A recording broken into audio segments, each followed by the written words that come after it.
Assalamu alaikum students, this is Dr. Samina Qasim, your personal development course facilitator. Today I'm going to give you a lecture on conflict resolution.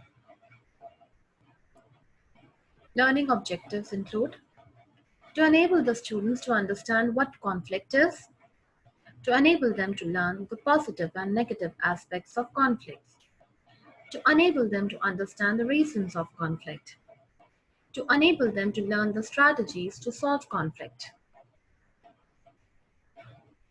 What is conflict?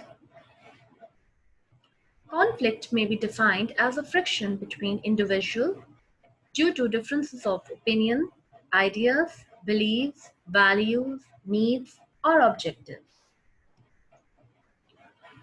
Conflict resolution is also a process by which two or more parties reach a peaceful resolution to a dispute.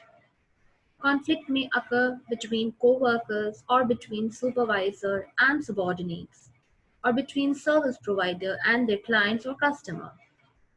Conflict can also occur between groups, such as management, labor force, or between whole department. Some conflicts are essentially arbitrary, meaning it does not matter who wins, only that the problem is resolved so everyone can get back to work. But some conflict reflects real disagreement about how an organization should function. Types of conflict. When most people hear the word conflict, they think of the term in a negative manner. Surprisingly, conflict can actually be a positive within an organization. Conflict can bring about change, improve situations, and offer new solutions. There are two types of conflict that can occur within a company. They are functional and dysfunctional. Now, functional conflict. The functional conflict is the one which supports the goal of a group and also improves its performance. We call this functional or a positive conflict.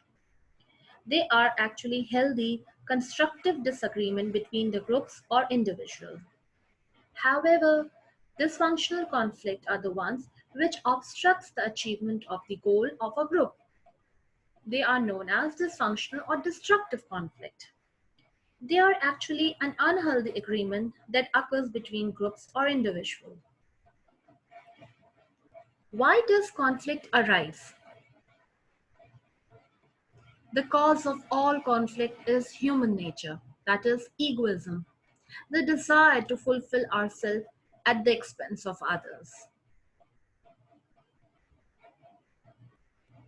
The reason why conflict occurs is number one, no two people are alike. They see things differently. They have different ideologies, different approaches to problem solving, poor communication channels, differences in goals and values. Now, effects of conflicts. Positive effects of conflicts. It triggers the need for searching for new facts and solutions. It improves group cohesiveness. However, the negative effects of conflicts include it reduces the productivity. It delays decision-making process. Now, how do you deal with conflict situation? Number one, negotiate. Talk to each other. Discuss. Solve the problem. Communication skills. That means remove the barriers of communication. If there exists a communication gap, try to remove that. Listen. Ask questions. Be assertive. Show some assertive action. For example, a supervisor might take the initiative to convene a meeting between two employees who have engaged in a public dispute. An employee might seek out a person with whom they are having conflict to suggest working together to find ways to coexist more peacefully. Try to be assertive, not aggressive. Next is you can manage emotion and tempers. This is very important in conflict resolution. Resolve the conflict in a very positive and a healthy way. Be polite and respectful.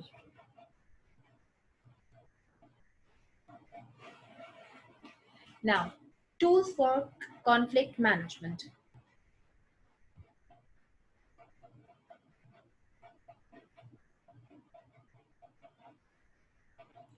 What doesn't work is blame. Stop the blame game here. Take this decision. Decide what is right, what is wrong. If you have done anything wrong, accept the fact. Stop blaming each other. What does work? The third story. That is intervention by third parties such as human resource representatives or high level managers to mediate, to solve the issue. That is very important thing. That means intervention of the third party is very important over here. Now there are certain conflict management techniques. There are actually five conflict management techniques.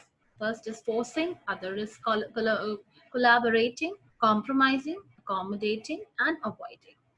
Forcing is resolving conflict by satisfying one's own need at the expense of others. That means you're forcing one party to do it to end up the conflict.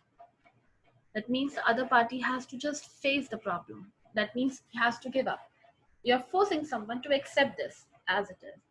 Collaborating means resolving conflict by seeking an advantageous solution for all parties. That means with the mutual consent of everyone, you just come up to a solution. Compromising, resolving conflicts by each party giving up something of the value. Each party, they must be everyone's point of view. So, uh, in order to finish the dispute or conflict, every party should give up something of the value. Accommodating, resolving conflicts by placing another's need and concern above your own. That is how you can accommodate it. Avoiding, resolving conflicts by withdrawing from or suppressing them. You try to avoid that. That is how you can um, solve this conflict. These are the five conflict management techniques that really works. Benefits of problem solving skills. It boosts organizational morale. It inspires effective teamwork. It promotes involvement to address issues. It promotes the culture of leadership development. It reduces communication gap. It brings cost reduction. It is even better motivation among employees and changes from negative to positive environment.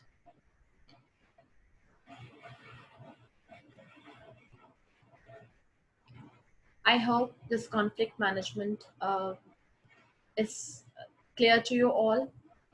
If you have any query, any questions, then you can email me. Thank you so much.